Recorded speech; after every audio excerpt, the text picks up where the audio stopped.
안녕하세요. 저는 경기도에 살고 있는 30대 후반 여자입니다. 평소 출퇴근할 때 자주 듣고 있는 사연 열차에 제 사연이 소개된다고 생각하니 벌써 심장이 두근두근 거리는 게 많이 긴장되는데요. 글재주가 없어 더욱 긴장되긴 하지만 최선을 다해 볼 테니 다들 끝까지 함께 해주세요. 그러면 사연 시작해 볼게요. 남편과 전 2년도 채 되지 않은 신혼부부였어요. 남편은 중학교 선생님이고 저는 주간 야간을 오가는 업종의 일을 하고 있었죠. 근무 특성상 주말이란 개념이 따로 없었고 주간과 야간을 오가는 일이었기에 휴무가 맞지 않는 주말은 혼자 시간을 보내야 하는 남편이 걱정이 되더군요. 선생님이란 직업이 워라밸이 좋잖아요. 근무 시간도 좋고. 퇴근 시간이 빠른 남편에 비해 저는 저녁에 출근할 때도 많았어요. 제가 이런 걱정을 할 때마다 남편은 이렇게 말해주었어요. 에이, 별 걱정을 다 한다. 우리 연애할 때도 그랬는 걸 뭘. 나 혼자 잘 놀아. 알잖아. 날씨 좋으면 등산도 가고 낚시도 다니고 가끔 친구들끼리 캠핑도 다녀오기도 하니까 내 걱정은 전혀 하지 말고 일해. 난 정말 괜찮아. 그래. 조금만 더 혼자 놀아. 나 인사이동 시즌 곧 다가오니까 그때 기회 봐서 부서 이동하려고 계획 중이니까. 이렇듯 남편은 혼자서도 잘 놀고 있었고 전 저대로 남편과 더 많은 시간을 함께하기 위해 인사이동 시즌을 기다리고 있었죠. 이런 저희 부부에게 조금의 문제가 있다면 시댁이었어요. 연봉은 제가 남편보다 더 높은데도 불구하고 시댁에선 절 못마땅해 했어요. 그 이유는 바로 제가 남편과 같은 선생님이 아니란 사실 때문이었는데 그것도 저에게는 참 어이가 없었어요. 결혼 이야기가 오갈 때는 전혀 이런 말을 꺼낸 적도 없었고 오히려 돈 더 잘 버는 저에게 능력이 좋다며 반대하기는커녕 반기는 분위기였죠. 그랬던 시댁이었는데 결혼 1년 차가 지났을 때부터 점점 이런 말을 하곤 하더라고요. 우리 며느리도 우리 아들 같은 학교 선생님이었으면 얼마나 좋아. 교육자 부부, 이 얼마나 어감도 좋고 듣기만 해도 흐뭇하니. 친구들 만나서 이야기할 때 내 위신도 서고 말이다. 아무리 좋은 말도 계속 들으면 듣기 싫다는데 저딴 말을 계속 듣고 있자니 점점 짜증이 나더라고요. 그래서 저도 더는 참지 않고 시모에게 이렇게 말해주었죠. 결혼할 때는 돈 잘 버는 며느리 최고라고 하시더니 이제는 선생님 며느리가 탐나시는 거예요? 진작 선생님 며느리가 좋다고 했으면 저도 남편 포기하고 어머님을 위해서 결혼도 포기했을 텐데요. 제 말에 가시가 가득하다는 걸 남편이 눈치챘는지 결혼 생활을 시작할 때 제가 마련한 집에서 시작한 이야기를 꺼내며 서둘러 제 편을 들기 시작하더군요. 그래 엄마, 언제는 돈 잘 버는 며느리가 최고라고 하셔놓고선. 그리고 엄마 말대로 선생님하고 결혼했으면 내가 지금 대출금 걱정 없이 살 수나 있었겠어. 이 사람이 마련한 집 없었으면 난 지금도 집 대출금이나 갚느라고 월급 구경할 새가 없었을 거야. 그러니까 이 사람한테 그런 말도 안 되는 말 좀 하지 마. 나도 기분 나빠지려고 그런다고. 남편의 말에 시모의 선생님 며느리 타령이 들어가긴 했지만 기분이 나쁜 건 어쩔 도리가 없더라고요. 제가 더 기분이 나쁜 건 저를 그렇게나 못마땅해 하면서도 저에게 끊임없이 용돈을 요구한다는 것이었는데요. 처음엔 두세 달에 한 번씩 돈을 좀 달라던 시모는 어느새 한 달에 두어 번씩 용돈 요구를 하는 날도 생겨나더군요. 저는 처음부터 시모가 용돈을 요구할 때마다 제 돈만이 아닌 생활비 목적으로 남편과 함께 다달이 모은 돈에서 시모의 용돈을 줘버렸죠. 처음 두세 달에 한 번씩 용돈을 줄 땐 아무 말도 하지 않던 남편은 한 달에 두어 번씩 적게는 10만 원, 많게는 50만 원씩 생활비에서 돈이 빠져나가니 짜증을 내기 시작하더군요. 아니, 무슨 용돈을 그렇게 많이 자주 드리는 거야? 그렇게 주고 나면 우리 생활은 어떻게 해? 기가 막히더군요. 제가 친정에 흥청망청 돈을 쓰는 것도 아니고 다름 아닌 시댁에 주는 돈을, 그것도 오롯이 남편 돈만이 아닌 제 돈도 포함된 생활비에서 주는데 저에게 짜증을 내니 기가 막히고도 남을 상황이었죠. 여보, 이 돈 내가 친정에 주는 돈이라고 착각이라도 하고 있는 거야? 그 돈 당신 집에 주는 거야. 그것도 내가 먼저 챙겨드린 것도 아니고 어머님이 이런저런 핑계 대면서 돈 달라고 하도 성화를 부리셔서 준 거라고. 지금 짜증낼 사람은 당신이 아니라 나인 거 몰라? 우리 생활비는 당신 돈 내 돈 합쳐서 쓰는 건데 그 돈에서 어머님 드리는 거라고. 그리고 지금 짜증을 낼 대상이 이상하다고 생각 안 해? 내가 아니라 어머님한테 짜증내든 화를 내든 하란 말이야. 어머님이 달라고 하는데 내가 어떻게 딱 잘라서 안 된다고 그러냐고. 아무리 그렇다고 해도 안 되는 건 안 된다고 해야지. 당신은 그런 말도 못해서 어쩌려고 그래? 어떤 날은 치과에 간다고 돈 달라 그러시고 어떤 날은 친구 만나러 가는데 돈이 없다고 돈 달라 그러시는데 어떻게 못 준다고 그래. 그렇게 말하는 당신이 못 준다고 그러면 되겠네. 남들이 들으면 내가 친정부모님께 용돈 퍼다 주고 있는 줄 알 거다. 지금 이 상황에선 당신이 나한테 짜증을 낼 게 아니라 나한테 미안해해야 하는 상황이라고. 생활비에 내 돈도 들어간 거 잊었어? 왜 나한테 짜증을 내? 내가 언제 짜증을 냈다고 그래. 아유, 됐어. 내가 알아서 할 테니까 당신은 아무 말도 하지 말고 있어. 남편은 제 말에 기분이 상해버렸는지 사과 한마디 없이 본인이 알아서 하겠다곤 해버리곤 대화를 끝내버리더군요. 그 후 시모의 용돈 요구는 없어졌지만 다른 식으로 저를 괴롭히기 시작했어요. 당시 시댁에선 아침부터 적어도 5첩밥상 이상을 차려 먹는 집안이었는데 제가 야간을 하고 퇴근하는 아침이라든지 피곤함이 절여있는 휴일날엔 어김없이 연락이 와 아침을 차리라는 말도 안 되는 요구를 하기 시작하더라고요. 처음 한두 번이야 시모가 많이 아프다고 하니 가서 차려드렸지만 막상 시댁에 가보면 시모의 상태는 저보다 더 팔팔해 보였고 이런 말도 안 되는 요구를 따라주면 안 되겠다 싶었어요. 그날도 전 야간을 하고 퇴근하고 있었고 시모에게선 또 연락이 와 시댁으로 오라고 하더군요. 일 끝났지? 오늘도 우리 집에 좀 들렀다 가려무나. 왜요? 또 손가락 하나 까딱할 힘도 없이 편찮으세요? 그래. 나이가 들어서 그러는가 요즘엔 아침만 되면 힘도 없고 몸도 안 쑤시는 데가 없는 게 컨디션이 영 말이 아니야. 그러니까 얼른 와서 아침 좀 차리려무나. 어머님, 매번 편찮으시다고 해서 가보면 저보다 혈색이 더 좋으세요. 아프고 피곤한 걸로 치면 제가 어머님보단 한 수 위인 것 같은데 그러지 말고 어머님이 저희 집에 좀 와서 아침밥 좀 차려주시면 안 될까요? 저는 오첩밥상까지는 바라지도 않고 그저 죽 정도면 되는데요. 소화도 잘 되고 먹고 빨리 잘 수도 있고 말이에요. 저는 작정을 하고 시모의 요구에 답을 하고 있었고 시모는 이런 저의 말에 화가 났는지 언성을 높이기 시작하더라고요. 뭐야? 너 지금 이 시어머니한테 네 아침밥상이나 차리라 이거니? 나 컨디션 안 좋다는 말은 어느 귓구멍으로 들은 게야? 어머님도 아시다시피 저는 방금 전까지 밤새도록 일하다 왔는데 그 컨디션은 제가 더 안 좋지 않을까요? 그러니까 제 밥상 차려주실 거 아니면 앞으로 이런 전화 하지 마세요. 저도 며느리이기 전에 사람이고 저도 힘들고 피곤한 거 알아요. 그러면 저 진짜 너무 많이 피곤해서 전화 끊을 테니 정 몸이 힘드시면 시켜 드세요. 들어가세요. 집에서 가까운 거리도 아니었고 적어도 1시간은 걸리는 거리인데 그저 저를 부려먹기 위해 저러는 것에 더는 노란하고 싶지 않았기에 저는 더욱 단호하게 말하곤 전화를 끊어버렸습니다. 그 뒤로도 시모는 연락이 와 아침밥을 요구했지만 그때마다 전 못 간다는 말과 함께 전화를 끊어버렸어요. 그렇게 시모에 대한 스트레스도 쌓이는데 남편 역시 의심스러운 행동을 하기 시작하더군요. 남편은 여전히 제가 일하는 주말엔 낚시하러 다닌다거나 여러 취미 생활을 했는데 다른 때와 마찬가지로 낚시를 하러 갔다며 물고기를 낚은 사진이 왔더라고요.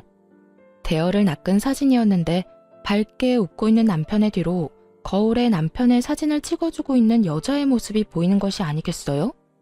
흐릿하고 작은 여자의 실루엣이었지만 저는 한눈에 그 여자가 남편의 학교에서 함께 일하는 처녀 선생님이라는 걸 단박에 알 수 있었어요. 그 여자는 저희 결혼식에 참석했을 뿐 아니라 소풍을 다녀온 사진이라든가 학교에서 하는 각종 행사 사진을 보다가 워낙 예쁘게 생겨 저도 모르게 눈길이 가던 여자였어요. 전 바로 남편에게 답장을 해 누구와 갔냐고 물어보았어요. 여보, 또 혼자 갔어? 아니면 이번엔 같이 간 사람이 있는 거야? 학교 선생님들이랑 왔어. 매번 내가 낚시터에 다닌다고 하니까 다들 궁금해하길래 시간 맞는 사람들 맞춰서 같이 왔지. 그래? 심심하진 않겠네. 좋은 시간 보내. 저는 이렇게 마지막 문자를 보냈고 제 문자에 남편은 단체 사진을 찍어 보내주더군요. 남자 셋, 여자 셋. 짝을 맞춰 놀러 간 것이 걸리긴 했지만 더는 이런 식으로 의심을 했다간 정말 끝도 없을 거란 생각에 나쁜 쪽으로 생각하지 않으려고 무던히 애를 썼습니다. 거기에다 돌아온 남편의 휴대전화를 살펴봤을 때도 수상한 내용도 없었기에 괜한 오해로 사람을 의심하지 말자고 생각했던 것이었죠. 그러던 어느 주말, 저도 쉬는 주말이었는데 원래 이런 주말엔 오롯이 저와 시간을 보내던 남편은 그날따라 무슨 일인지 아주 중요한 약속이 있다며 나갈 채비를 하더라고요. 주말에 무슨 일이길래? 원래 이런 날엔 나랑 시간 보내줬었잖아. 그게 선생님들이랑 애들 이야기도 좀 할 겸 해서 다 함께 모이기로 했어. 그때 사진 보내줬던 선생님들 있지? 다 모인다는데 나만 빠질 수도 없는 노릇이잖아. 다른 것도 아닌 애들 때문에 이야기 나누는 자리기도 하고 말이야. 일찍 들어올 테니까 혼자 조금만 있어. 처음엔 그럴 수도 있다고 생각했어요. 요즘 애들 교육하기 참 힘들다는 말을 달고 살기도 했고 가끔 이런 날도 있겠지 하는 마음에서 선뜻 보내줬던 것이었죠. 하지만 그런 날들이 많아지는 것도 모자라 평일조차 남편의 귀가 시간이 늦어지며 술에 취해 들어오는 날이 잦아져 결국 전 남편에게 한 소리 하게 되었어요. 여보, 정말 해도 해도 너무한 거 아니야? 요즘 왜 이렇게 늦어? 주말이고 평일이고 할 것 없이 너무 늦잖아. 당신이야말로 너무한 거 아니야? 난 당신 일 때문에 나랑 시간 못 보내는 것도 당신 편의대로 다 맞춰서 다 이해하고 혼자만의 시간도 척척 잘 보내는데 당신은 이런 것도 이해 못 해줘? 내가 선생님들 만나서 노는 것도 아니고 다 일의 연장 아니야. 나라고 뭐 좋아서 이러는 줄 알아? 당당히도 저딴 말을 하는 남편을 보는데 절로 콧방귀가 다 나오더라고요. 일의 연장이라는 사람이 짝 맞춰서 낚시 다니고 캠핑 다니고 허구한 날 술 마시러 다니는 게 말이나 된다고 생각하세요? 제가 본 남편은 그저 늦바람이 난 사람처럼 노는 것에 환장한 사람처럼 보였고 전 제가 느끼는 그대로 남편에게 말해주었어요. 일의 연장? 일한다는 사람이 낚시 다니고 캠핑 다니고 하루가 멀다고 술 마시고 다니는가 봐. 그걸 누가 믿어? 지나가는 사람 아무나 붙잡고 물어봐. 누가 그렇게 생각이나 해주는가? 10이면 10, 100이면 100. 젊은 사람들끼리 모여서 놀러 다니는 거라고 할 거라고. 나는 안중에도 없고 그저 그 선생님들이랑 시간 보내느라 바쁘잖아 요즘. 당신이 내 입장이면 섭섭하지 않겠어? 난 어찌되었든 이렇게까지 자주 모여 놀러 다니는 것도 싫고 하루가 멀다고 술 마시고 늦는 것도 싫어. 당신이 싫다고 하면 내가 안 해야 해? 그리고 섭섭? 당신 말 한 번 잘했다. 나도 섭섭했어. 당신이 일한다고 나 혼자 집에 있을 때 나도 섭섭했다고. 이거 왜 이래? 그리고 내 일은 내가 알아서 할 테니까 나한테 잔소리하지 마. 당신 눈엔 내가 놀러 다니는 걸로 보일지 몰라도 난 낚시 다니고 캠핑 다니면서 선생님들이랑 깊은 대화도 많이 하고 애들 이야기도 많이 해서 도움이 많이 된다고. 그러니까 더는 이런 걸로 실랑이하지 말자. 당신 아니라도 나 요즘 피곤해.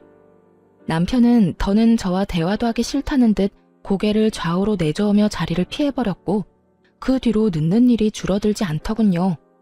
그때까지만 해도 남편의 외도 사실은 전혀 상상치도 못했던 일이었기에 더는 우리 사이가 멀어지는 것이 너무나도 싫었던 저는 어떻게 해서든 잘 살아보려고 애썼어요. 한마디를 해도 더 다정하게 하려고 했고 남편이 늦더라도 될 수 있으면 이해해보려고 했죠. 그럼에도 남편은 점점 더 멀어지는 느낌이 들었고 전 남편과의 관계 개선을 위해 남편이 운동을 간 헬스장으로 간식을 싸들고 찾아가게 되었죠. 오랜만에 함께 데이트도 할 겸 해서 헬스장 1층에 있는 커피집에서 운동을 끝낸 남편이 나오길 기다리고 있는데 그 예쁜 동료 여선생이 가게로 들어오더군요. 우연이라고 하기엔 그 모든 상황이 의심스러웠던 저는 황급히 여선생의 눈을 피해 구석진 자리로 피했고 얼마 지나지 않자 남편이 카페로 들어와 여선생의 맞은편에 앉았어요. 그 후 100% 정확하게는 듣지 못했지만 웃으며 나누는 대화와 서로의 머리카락을 만져주는 모습 등 다정한 연인의 모습과 다름이 없는 두 사람의 행동에 남편의 외도를 확신하게 되었습니다. 자기야, 여기. 왜 이렇게 빨리 왔어? 오늘 운동 길게 한다더니. 자기가 여기까지 왔다는데 내가 운동이 되겠어? 자기 밑에서 기다린다는 연락 받자마자 씻고 내려왔지. 으이그, 난 괜찮은데. 머리카락에 물기 있는 것 좀 봐. 머리라도 다 말리고 오지. 그나저나 그 여자는 어때? 이혼 이야기 나올 것 같아? 우리 집에서 요즘 난리야. 만나는 사람 있으면 빨리 데리고 오라고. 곧 이혼 이야기 나올 것 같아. 나도 집에서 말 한마디 걸지도 않고 묻는 말에 대답만 하고 있거든. 집사람은 어떻게 해서든 풀어보려고 했는데 내가 반응이 없으니까 점점 지치는 눈치더라고. 정말? 다행이다. 그러면 우리 집에는 조만간 인사 온다고 할게. 그런 줄 알고 자기도 옷도 새로 좀 사고 미용도 좀 하고 해. 우리 아빠 깔끔한 거 좋아하셔. 양복도 싸구려 말고 가격대 좀 있는 거 사입고. 걱정하지 말고 날짜 정해지면 이야기나 해줘. 정신이 멍해지더라고요. 아무리 우리 사이가 멀어졌다고 한들 결혼한 지 얼마나 됐다고 벌써부터 다른 여자들 만나나 싶기도 했고 내 눈앞에 펼쳐진 현실이 꿈이길 바라고 또 바라기도 했고요. 거기에다 단순한 외도라고 해도 정신이 나갈 지경인데 아예 저와 이혼을 하자마자 재혼까지 할 생각을 하고 있다니 정말 하늘이 노랗더라고요. 하지만 가혹한 현실은 모든 제가 처한 사실이었고 그 자리에서 두 사람에게로 다 뒤집어 엎어버리고 싶은 걸 겨우 참고 집으로 돌아왔어요. 그날 밤 몰래 남편의 휴대전화를 살펴본 결과 여전히 남편의 휴대전화는 깨끗했고 전 잠든 남편의 차 열쇠를 찾아 블랙박스를 살펴보았어요. 휴대전화는 다 지웠더라도 블랙박스는 어찌하지 않았겠지 싶었거든요. 아니나 다를까 남편의 블랙박스는 모두 외도 증거를 담고 있었고 온갖 충격적인 대화가 다 녹화되어 있더라고요.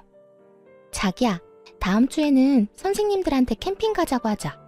어차피 다들 1박 안 한다고 하니까 나도 같이 집으로 가는 척하고 돌아오면 돼. 그래, 자기가 캠핑이 좋다고 하면 캠핑하러 가면 되지. 그나저나 나 이혼하면 자기랑 재혼쯤은 언제쯤 하는 게 좋을까? 너무 빨리 하면 다들 보는 눈이 곱지 않을 것 같은데. 타이밍 보고 될 수 있으면 빨리 하면 되지. 남일 3일이면 다 잊는다고? 자기 이혼한 것도 우리 재혼하는 것도 며칠 못 가 다 잊힐걸? 일단 이혼이나 해. 이혼만 하면 자기는 탄탄대로야. 우리 아빠 탱탱학교 교장 선생님인 거 알지? 인맥도 장난 아니고 그만큼 파워도 장난 아니야. 일단 이혼하고 우리 집에는 자기 초혼이라고 속이고 재혼부터 빨리 하면 돼. 그리고 아기도 빨리 가지고 말이야. 역시 우리 자기 똑똑하다니까. 그런데 재혼 사실 숨겨도 되겠어? 나중에 들키기라도 하면 큰일 날 텐데. 자기랑 나랑 조용하고 있으면 누가 알겠어. 그리고 나중에 혹시나 하는 상황 때문에 아기부터 빨리 낳자는 거야. 설마 애까지 낳았는데 우리 아빠가 이혼하라고 하시겠어? 속이는 게 마음에 걸리긴 하지만 자기 재혼이라는 사실 우리 아빠가 알기라도 하면 결혼 승낙은커녕 얼굴도 안 본다고 하실걸? 하긴 자기가 나 때문에 고생이 많네. 어찌되었든 고마워. 난 이제 자기 덕분에 탄탄대로 꽃길만 걷겠네. 당연하지. 나한테 잘해? 들어보니 두 사람은 무리지어 다니며 다 같이 1박까지 한 것이 아니라 남편은 낚시터나 캠핑장에 계속 있고 상간녀는 무리와 함께 집으로 돌아가는 척을 하다가 다시 돌아와 남편과 시간을 보내는 방법으로 둘만의 시간을 보냈던 것이더라고요. 이로써 이혼에 필요한 증거들은 모아졌고 전 복수를 계획하게 되었습니다. 두 사람의 대화를 들어봤을 때 상간녀의 아빠는 옆 동네 사립고등학교 교장 선생님으로 교육자 집안에 꽤 집착하는 걸로 보이더군요. 남편 역시 상간녀가 젊고 어린 것도 있지만 이런 상간녀의 조건 때문에 더욱 상간녀에게 잘 보이려 애를 쓰고 있더라고요.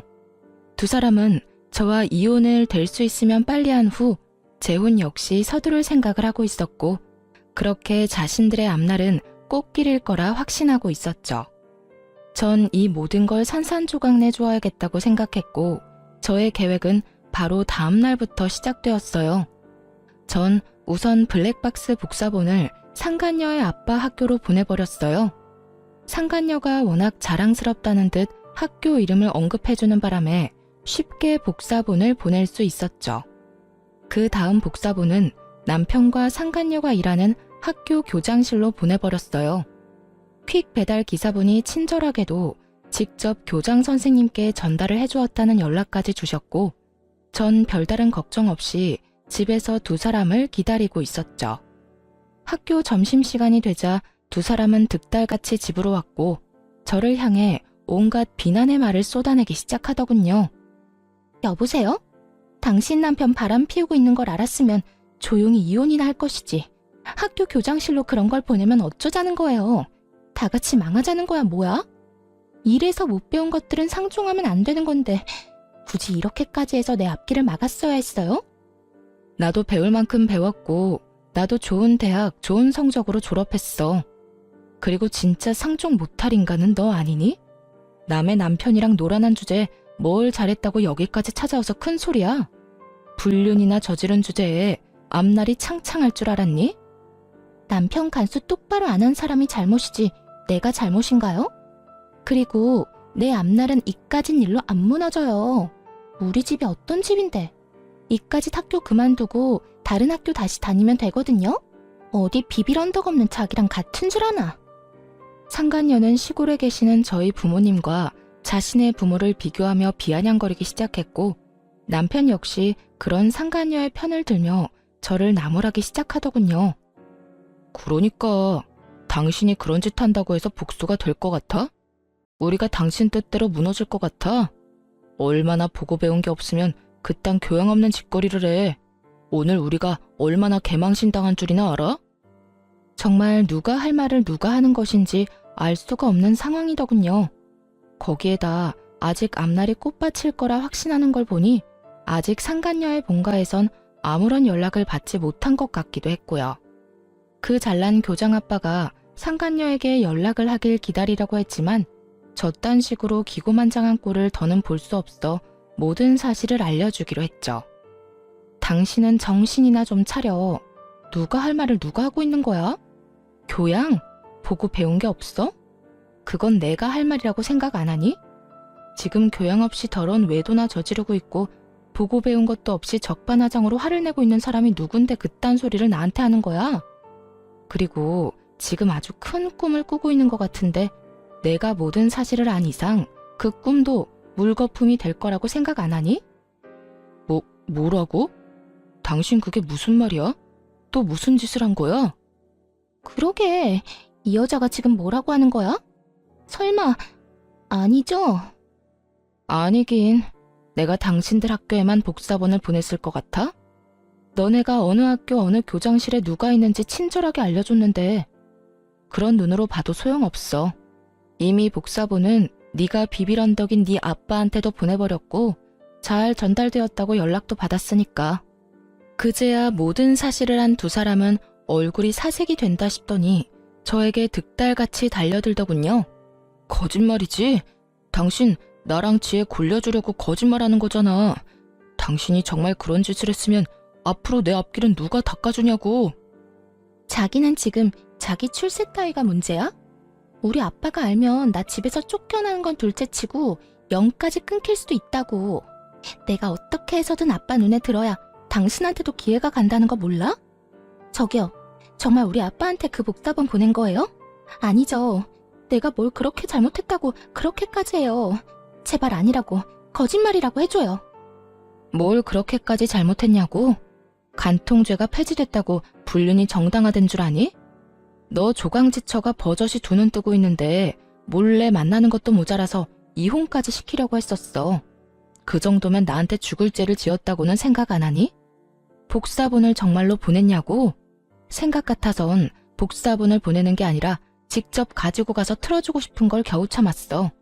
그러니까 여기서 M1 사람한테 헛소리하고 있지 말고 네가 사랑하는 저 남자까지 챙겨서 네 집에나 가봐. 한시라도 빨리 가서 빌어야 네 집에서 빌어먹을 밥풀이라도 있지 않겠니? 끝까지 현실을 부인하던 상간녀는 단호한 제 말에 눈을 뒤집고 저에게 달려들더니 허우적거리며 손을 뻗더라고요. 평생 운동이란 걸 해보지 않은 듯한 움직임이었죠. 어이없던 저는 상간녀의 손을 확 낚아채고 악소리가 나게 팔을 있는 힘껏 꺾어주었어요. 이거 놔? 이 여자 정말 미쳤나봐. 이거 놔. 미친 건 내가 아니라 너지. 어디 건방지게 손까지 내밀어 내밀기는. 내가 그렇게 우스웠니? 어디 상간녀 주제에 여기가 어디라고 찾아와? 제정신이 아닌 게지. 생각 같아선 정말 가만두고 싶지 않은데 괜히 내 손 더럽히기 싫어서 보내주는 거니까 곱게 보내줄 때 가라. 저는 상간녀를 남편의 쪽으로 밀어버렸고 남편은 상간녀를 부축하며 저에게 온갖 험한 말을 쏟아내기 시작하더군요. 당신 정말 제정신이야? 배웠다는 사람이 왜 이렇게 무식하게 굴어? 이러다 어디 크게 다쳤으면 당신이 책임질 거야? 내가 좀 밀었다고 크게 다칠 정도면 걔는 걸어다니지 말고 병실에 누워있어야 하는 거 아니니?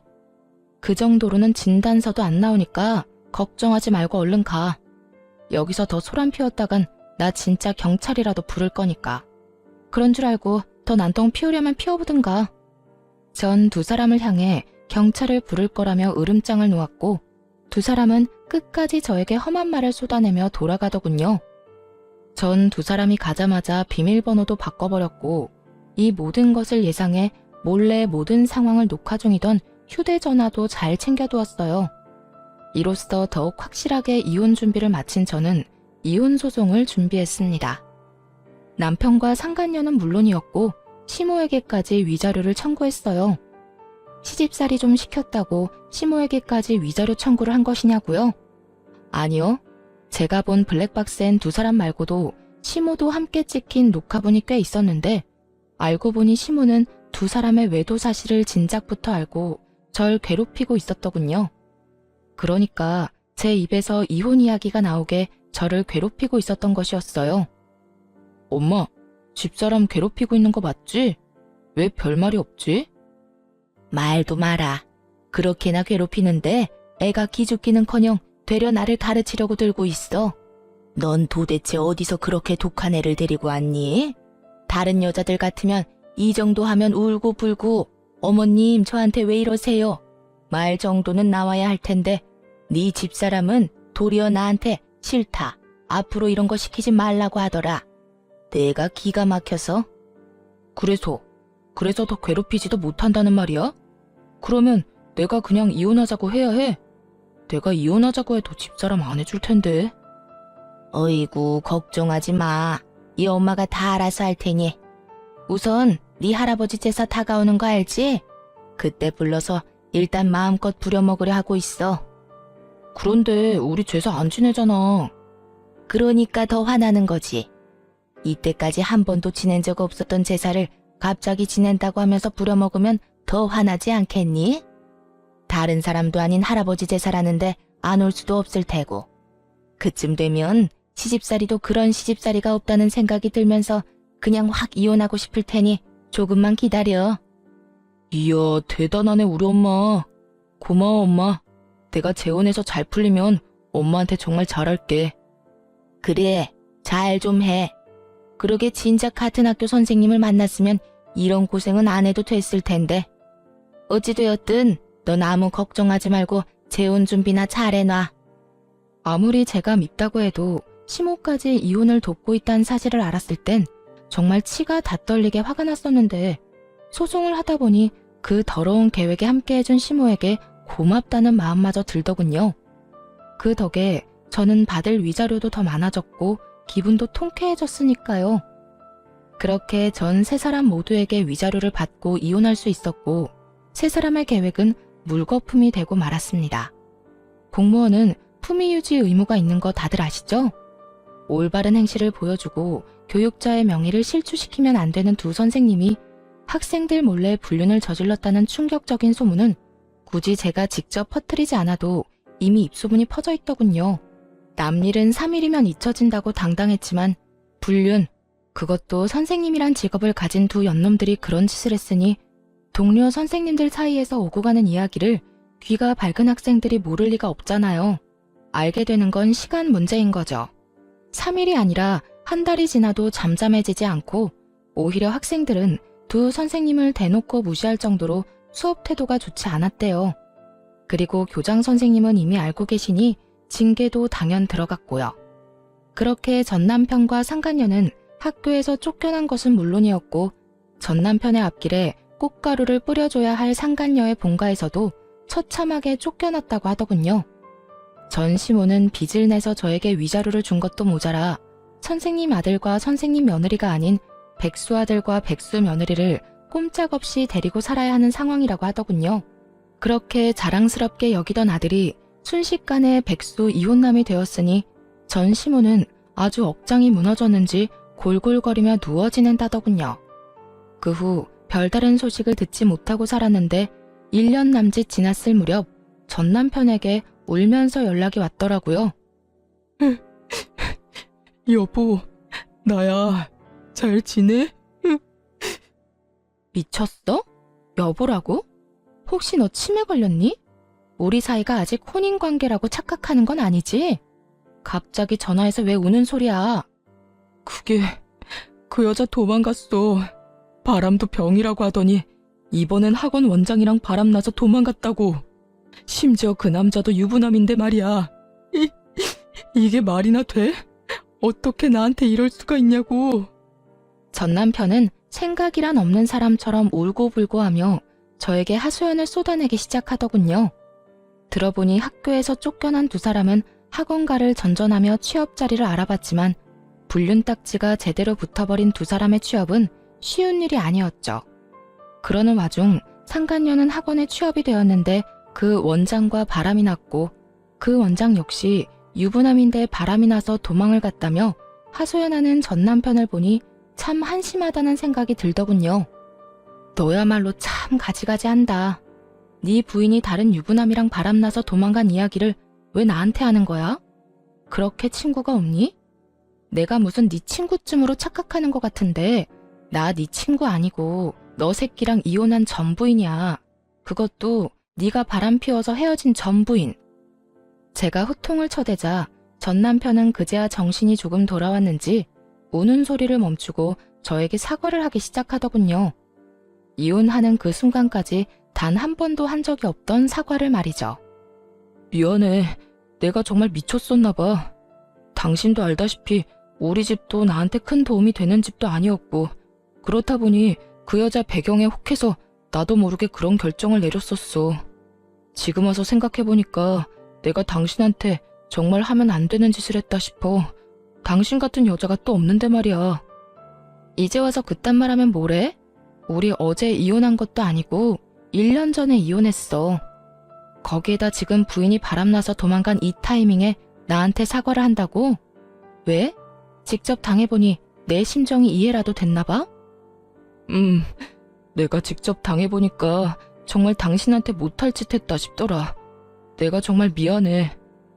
전 남편은 우물쭈물 말꼬리를 흐리며 말을 아낀다 싶더니 결국 준비한 말을 꺼내기 시작하더군요. 그래서 하는 말인데 우리 다시 시작하면 안 될까? 뭐라고? 나보고 네 상간녀를 하란 이 말이니? 왜? 네 와이프 바람난 꼴 보니까 너도 외도라도 저지르고 싶니? 아니, 그런 게 아니라 내가 다 정리하고 당신한테 갈 테니까 새 출발하자는 말이야. 당신이 다 용서하고 나 받아주면 나 정말 잘하면서 살게. 최선을 다하고 당신만 바라보면서 살게. 정말 제가 얼마나 만만했으면 이제 와서 이딴 말을 할 수 있을까요? 그냥 용서만을 구하려고 연락을 했다고 해도 이가 갈릴 것 같은데 바람난 부인이랑 정리하고 올 테니 다시 저와 재결합을 하자니 정말 눈앞에 있다면 뒤통수를 올려붙이고 싶은 심정이었어요. 넌 정말 내가 호구로 보이니? 이제 와서 네가 울고불고 사연팔이나 하면서 다시 한번 잘해보자고 하면 아, 우리 전 남편이 이렇게나 불쌍하니 내가 다시 한번 잘 데리고 살아야겠네 라고 생각할 줄 알았니? 그때도 그랬지만 너 진짜 되지도 않는 아주 큰 꿈을 꾸는 재주가 있네. 당신을 호구로 본다니. 내가 언제 당신을 호구로 봤다고 그래. 난 그저 이제 와서 생각하니 당신한테 너무 미안하기도 하고 이런 일을 겪어보니 아직까지 내 마음엔 당신밖에 없다는 생각이 들어서 그래. 정말이야. 믿어줘. 나 아직까지 당신 많이 사랑해. 사랑? 진짜 소름 끼친다. 1년이 지난 지금에 와서 사랑까지 한다고? 진짜 그 뻔뻔함에 웃음밖에 안 나온다. 야, 한 번만 말할 테니까 잘 들어. 난 너랑 다시 살 생각도 없고 너 같은 인간 사랑하기는커녕 혐오스러워. 내 입 아파서 내 입 더럽히기 싫어서 가만히 있었더니 넌 내가 만만해 보였구나. 다신 연락도 하지 말고 그 헛된 꿈에 나까지 엮지도 마. 여보, 제발. 내가 이렇게 빌게. 나 진짜 이러다 폐인 될 것 같아서 그래. 내 인생 망할 것 같아서 그렇다고. 우리가 함께 했던 정을 생각해서라도 나 좀 구해줘. 어? 제발.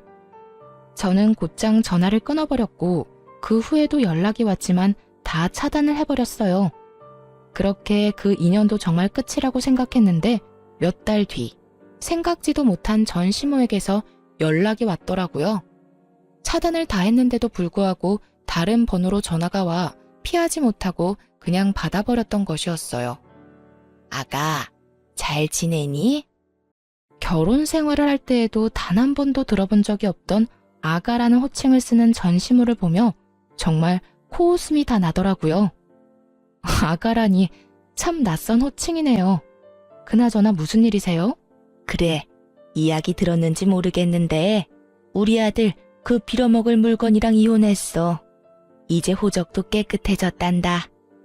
그거 참 잘 됐네요. 내가 경험해봐서 아는데 배우자가 바람나서 정신이 나가버리면 그거만큼 답 없는 상황이 또 없더라고요. 그냥 이혼하는 게 서로 편하죠. 그런데 그 소식 알려주려고 전화한 거예요?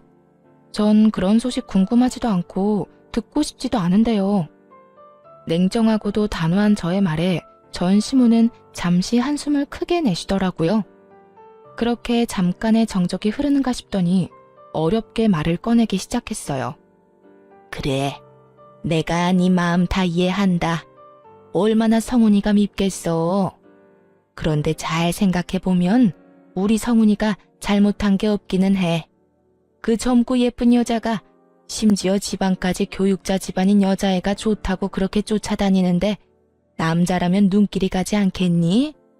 그 한 번 실수에 대한 벌은 충분히 지금 받고 있으니까 아가, 네가 우리 성훈이랑 다시 한번 잘해보면 안 되겠니? 그러니까 지금 저한테 직장도 없을 뿐더러 미래도 없는 사람이랑 다시 결합하라는 말인가요? 심지어 빚까지 있는 남자랑요? 빚은 내가 어떻게 해서든 다 갚아줄 테니 그건 걱정하지 말고 너희는 그저 잘 살기만 하면 돼. 너만 마음 돌려준다면 내가 너희 집엔 발걸음도 하지 않고 연락도 하지 않으마. 우리 성훈이 저렇게 두다간 정말 폐인 될 것 같아서 그래. 네 말대로 취업도 안 되고 집에서 술만 먹는데 내가 아주 미칠 지경이야. 그러니까 네가 좀 마음을 돌려먹으면 안 되겠니? 입에서 나온다고 다 말이 되는 건 아닐 텐데 전 시모는 헛소리를 말이라고 생각하며 잘도 뱉어내고 있더라고요. 아줌마 아들이 누굴 닮아서 그렇게 생각이 없나 싶었더니 다 아줌마를 닮았었네요. 내가 미쳤어요? 허구한 날 집에서 술만 퍼마시는 전 남편, 내가 뭐가 아쉽다고 재결합까지 해요? 뭐라고? 아줌마? 너 지금 말 다 했니? 아무리 그래도 아줌마라니. 네, 아줌마. 내가 이혼까지 한 마당에 어머님이라고 불러드릴 줄 알았어요? 그쪽이라고 해버리고 싶은 거 아줌마라고 해주는 거니까 고마운 줄이나 아세요. 그리고 빚을 갚아준다고요? 내가 알기론 아줌마도 저한테 위자료 주느라 빚쟁이인 걸로 아는데 무슨 수로 빚을 갚아준다는 말이에요? 아, 꼴에 살고 있는 그 집이라도 팔아서 해주려고요? 제발 헛된 꿈 좀 꾸지 마세요. 마음 떠난 사람 붙잡지도 말고요. 인연이 진짜 말이면 단 줄 아나? 나라고 네가 좋아서 이렇게 연락한 줄 알아? 다 내 아들이 원하니까 자존심 접어두고 연락했더니 뭐? 아줌마? 헛된 꿈? 내가 이래서 네가 싫다고 했던 거야. 내 아들이 저 모양 저 꼴이 된 거 다 너 때문이잖아. 네가 그때 조용히 이혼만 해줬어도 내 아들이 저런 꼴이 될 일도 내 며느리가 바람이 나서 도망갈 일도 없었다고. 그러니까 네가 책임져. 재결합할 게 아니면 돈이라도 내놓으란 말이야. 나하고 내 아들이 준 위자료 다시 다 토해내. 그걸 왜 내가 책임져야 해요? 잘못을 했고 그러니 나한테 위자료까지 줬던 거 기억 안 나나 봐요. 아줌마 아들이 그렇게 된 거나 아줌마 꼴이 그렇게 된 거나 다 그쪽들 책임이지 내 책임 아니라고요. 그게 왜 우리 책임이야? 내가 말했지. 네가 순순히 이혼만 해줬으면 이런 일 없었다고. 네가 그런 것만 안 보냈어도 이런 꼴은 당하지 않았다고. 그러니까 돈 내놔. 돈 내놓으면 더는 귀찮게 하지 않을 테니 돈 내놓으라고. 전 시모는 정신줄을 놓아버린 사람처럼 정신 나간 말을 하기 시작했고 더는 통화하고 있을 이유가 없어 보이더라고요. 이혼까지 한 마당에 가족도 뭣도 아닌 사람에게 욕을 들을 필요도 없었고요. 아줌마, 요즘엔 욕도 조심해서 해야 하는 거 모르는가 봐요. 지금 통화하는 거 다 녹음 중이거든요. 이거 내가 경찰서에 가지고 가서 신고하면 아줌마 또 벌금 내야 한다고요. 그렇게 자랑스럽던 아들 술값 되는 것도 힘들 텐데 어디 벌금까지 내게 해줄까요? 뭐야? 너 이 고약한 거 사. 나는 고약하기만 하지 당신네들은 고약한 걸 넘어서 파렴치하다고요. 그러니까 더 험한 꼴 보기 싫으면 나한테 연락해서 이딴 말 좀 하지 마세요. 사람이라면 양심이 있어야지. 이혼한 지가 언젠데 연락해서 재결합하라 마라 부탁질이에요. 다시 연락하면 정말 경찰서에서 뜨거운 제외하게 될 테니 그런 줄 알고 끊어요. 저는 전화를 끊어버렸고 그 번호 역시 차단을 해버렸어요. 끝까지 구질구질한 것을 넘어 양심도 없던 그 지긋지긋한 인연과도 그렇게 끝이 났습니다. 그 후 저는 아예 회사를 옮겨버렸어요. 제가 기다리는 인사이동은 되지 않았고 더는 주야간을 오가기 싫어 새 출발을 할 겸 아예 회사를 옮겨버렸어요. 그렇게 5년이란 세월이 지났네요. 저는 어느새 30대 중반을 넘어 40에 가까워지는 나이가 되었고 이직한 회사에 잘 적응하며 진급을 앞두고 있어요. 그리고 또 좋은 소식이 있는데요. 아마도 제가 결혼을 할 것 같네요. 지금 다니고 있는 회사에서 좋은 사람을 만나게 되었고 결혼을 전제로 한 만남을 2년째 이어나고 있어요. 아무래도 이혼이라는 경험이 있어 경계심이 심했던 저에게 끝없는 사랑과 마음을 보여준 멋진 남자예요. 이 남자가 제게 고백을 했는데 차마 제가 마음을 열지 못하고 있을 때 이런 말을 하더라고요. 어떤 일이 있었는지 자세히는 알지 못하지만 전 전에 만났던 그 못난 놈과는 다릅니다. 바람 같은 거 절대 피우지도 않을 거고 절대 배신 같은 것도 하지 않을 거예요. 그러니까 제가 싫으신 게 아니라면 저한테도 기회를 주세요. 일단 곁에 두시고 제가 어떤 사람인지 보여드릴 기회라도 주세요. 그렇게 곁에 둬보고도 제가 아니라고 하면 저도 군말 없이 물러나겠습니다. 이렇게까지 말하는 남자친구를 보며 저는 일단 곁에 두고 지켜보기로 했고 그렇게 연애하는 내내 한결같은 남자친구의 모습에 진지한 만남을 이어가게 되었어요. 다행스럽게도 남자친구의 집에서도 이런 저를 어여쁘게 여겨주고 계세요. 많이 걱정했었는데 예비 시부모님 모두 참 인자하고 좋으신 분들이더라고요. 조만간 나를 잡을 예정인데 제가 애정하는 채널에서 저의 마음 아팠던 과거를 훌훌 털어내버리고 새 출발해보려고 합니다. 지금은 한결같은 사람이 앞으로 한평생을 한결같으리라는 보장이 없긴 하지만 적어도 전 남편과는 다른 남자라는 걸 확신할 수가 있네요. 저 역시도 안일하게 행동하지 않고 남편을 위해 노력하며 우리의 행복을 위해 잘 살아보려고요. 두 번의 실패는 하지 않도록 다들 응원해 주실 거죠? 사연을 들으시는 모든 분께도 아낌없는 응원을 보내며 저는 이만 물러가 볼게요. 긴 글 함께 해주셔서 감사합니다. 다들 행복하세요.